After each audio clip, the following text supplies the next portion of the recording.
활격권의 발차기에 대한 질문이 있었는데 이게 중국에서 혹은 대만에서 그분들이 어떻게 지도하시는지 저는 몰라요. 제가 전에도 말씀드렸던 것처럼 저는 한국분한테 배웠고 사부님께서는 한국에 전래된 화교들을 통해서 1세대에서 전래된 그 쿵푸를 일단 배우셨던 분이고, 그리고 중국에 있는 노사님들 통해서 또 배우셨었고, 또 사부님 친구분들이나 지인들이 또 대만 쪽으로도 연결돼 있어서 그렇게 연결도 또 배우시기도 하고 이렇게 교류도 하고 많이 하셨던 분이라서, 뭐 사부님이 저보다 무술 수련한 기간이 완전히 다르셨으니까요. 제가 그렇게 원했던 건 아니지만 뭐 중국에서 오셨던 형이권 권사님들도 몇 분 뵀었고, 팔극권 하시는 분들도 뵀었고, 또 중국에서 10년 이상 동호팔권 하셨던 분도 한국에 오셨을 때 뵀었고, 또 무단팔권 해서 미국 쪽에서 오셨던 분도 뵀었고, 장난권 하신 분과도 또 교류도 했었고 등등등 많아요. 그러니까 저 같은 수준에서도 이렇게 저렇게 뵌 분들이 많은데, 사실 저희 사부님이 얼마나 많은 분들한테 배우고 또 주고받으셨고 또 가르쳐 주셨고 하는지 저는 사실 그 스펙은 모릅니다. 제가 알고 있는 거는 팔극권에 대해서 얘기를 하면 보시는 것처럼 팔극권의 발차기 자체는 종류가 많지 않아요. 팔극권 같은 경우에 다들 아시는 것처럼 권법상에서 보여지는 가장 큰 퇴법들은 등퇴, 이걸 이제 부인각이라고도 말을 하는데, 이런 식으로 차고, 근데 이게 90도 각도로 차기도 하고, 전통적인 기법에서는 이게 중요하다라고 말씀하시면서 정강이 정도 높이로 퇴법을 하시는 분들도 있습니다. 이렇게. 그리고 탄퇴 같은 경우도 전통권에서는 옛날에 이렇게 쳤었다라고 이야기들 하시는데, 권법상에서 팔극권의 어떤 발차기를 이야기를 하신다면 이 동작들이 이런 퇴법을 사용하게 되는 것, 이런 식으로 등퇴를 찬다든가 탄퇴를 찬다든가 아니면 옆차기 형태로 찬다든가 이렇게 약간 낮은 중단 정도의 높이로 돌려차기를 한다든가 이런 게 팔극권에서 가장 흔하게 권법상에서 보여지는 발차기인데, 팔극권의 권법에서 이 발차기들이 주요하게 나오는 이유는 팔극권의 어떤 몸의 형태, 힘을 쓰는 방식을 대입하기 가장 좋은 발차기들이 이런 형태인 것이고, 다들 아시는 것처럼 중국 전통권이 원래는 무기술을 기반으로 해서 나온 그 체수로 훈련한 운동들이기 때문에 중심을 지키는 걸 상당히 중요하게 생각을 하거든요. 중국의 추수 같은 경우 하는 걸 봐도 상대방 이렇게 넘어뜨리면서 자신의 중심을 지키는데 주안점을 두기 때문에 다리를 높게 올린다든가 이런 식으로 하지 않고 두 다리를 놓은 상태에서 이런 식으로 걸고서 넘어뜨린다든가 이런 방식의 공방의 기술을 채택을 했었고, 예전에 이소룡도 이런 얘기를 했었는데, 자기도 영화에서는 발차기를 높게 하지만 실제 상황에서는 발차기를 이렇게 높게 하지 않는다는 이야기를 하신 적이 있어요. 칼럼을 썼던 어떤 분이 이소룡하고 이제 대화했던 그런 단화를 이렇게 올린 글을 제가 본 적이 있었는데 거기서 그런 얘기를 하거든요.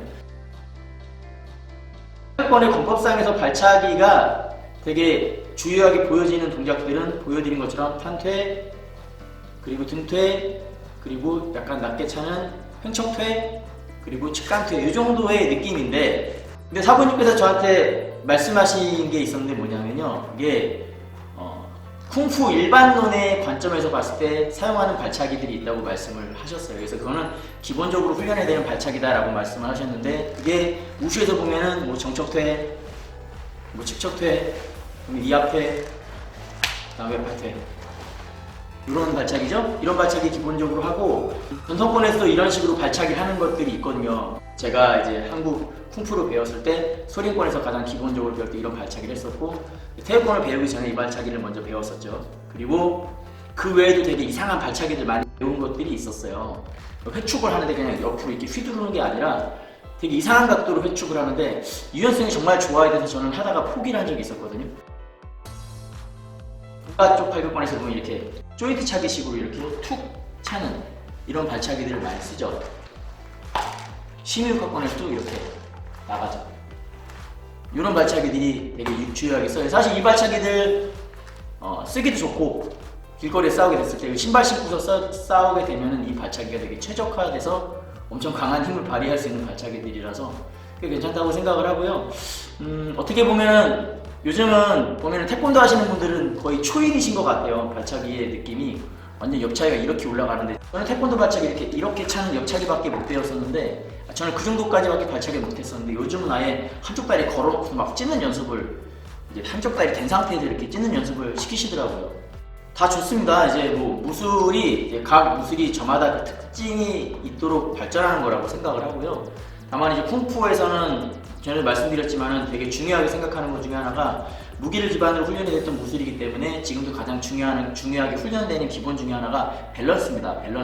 밸런스는 스파링을 하게 됐을 때 되게 중요한 부분이죠. 그래서 이렇게 붙게 됐을 때 이런 식으로 중심을 잡는다고 했을 때 이제 흘려가지 않도록 자기 중심을 계속 무게추를 누르는 연습을 계속 하는 거고요. 이게 경직돼서 권법 위주만 하게 되면은 조금 아쉬움은 있는데 스파링이나 이런 연습을 가볍게 조금 하신 분들이라면 감각적으로 되게 잘 활용을 하는 부분들이 있어요. 그래서 이런 부분들은 조금 이해를 해주셨으면 좋겠습니다. 그리고 팔극권에서 말씀 질문하신 발차기 얘기하면서 태권도 얘기를 하셨는데 태권도 발차기 갑이죠. 태권도의 발차기를 더 이상 여기서 말할 필요는 없다고 생각하고요. 정말 최고로 발차기가 잘 만들어진 무술 중에 하나가 아니겠습니까, 태권도. 근데 이제 쿵푸는 또 쿵푸 나름대로 그런 다양한 발차기, 물려차기, 앞차기, 뭐 발끝으로 차기, 발 뒤꿈치로 차기, 그리고 상대방의 발이 들어오면 발을 이렇게 걸어서 넘기는 발로 거는 이런 식의 발차기들이 있다. 이런 걸 좀 말씀을 드리고 싶고요. 상파영권 하면서 중국에서 오랫동안 거주하시다가 한국에 돌아오신 분 저희 멤버한테 부탁을 해서 팔극권의 발차기를 제가 전달을 받았던 사람이라서 뭐 기본적으로 발차기는 대동소이합니다. 몇 가지 한 두세 가지 정도 다르고요. 그래서 팔극권의 발차기에 대해서 질문을 하셨었는데 제가 답변을 못 드리다가 오늘 좀 영상을 사실 여러 번 찍었었는데 좀 마음에 안 들어서 안 올리고 있다가 오늘은 이 영상으로 제가 올려드릴까 해서 한번 찍어봤습니다. 저는 이렇게 생각하는데 말씀드렸던 것처럼 무술 일반론이 있어요. 그리고 무술 일반론 그 집대성 그 범주 안에 각 무술들이 존재를 하는 거고 그렇기 때문에 어떤 이런 발차기나 어떤 격투 기술들을 굳이 이렇게 따로 분리해서 각 무술별로 이렇게 나눠서 권법을 가지고 특징 지어줄 수는 있는데 사실 싸우게 되면은 그 기술로 싸운다기보다는 자기가 알고 있는 쓰기 쉬운 기술로 사람이 싸우게 된다고 생각을 하거든요. 그렇기 때문에 저희 무관에서는 말씀드렸던 것처럼 산타와 우슈와 쿵푸를 다 같이 한다 이렇게 말씀드렸던 게 다양한 몸씀을 본인이 익히고 있으면 그 다양한 상황에서 본인에게 맞는 기술을 사용할 수 있다고 생각되기 때문에 저희는 이렇게 수련을 하고 있는 겁니다. 오늘 팔극권에 대한 발차기는 여기서 이렇게 답변을 드리는 걸로 마무리하고요. 다음에 또 다시 다른 영상으로 인사드리도록 하겠습니다. 아주 영상을 못 올렸는데 조금 더 자주 올려볼까요? 네, 다음에 다시 다른 영상으로 인사드리겠습니다. 감사합니다.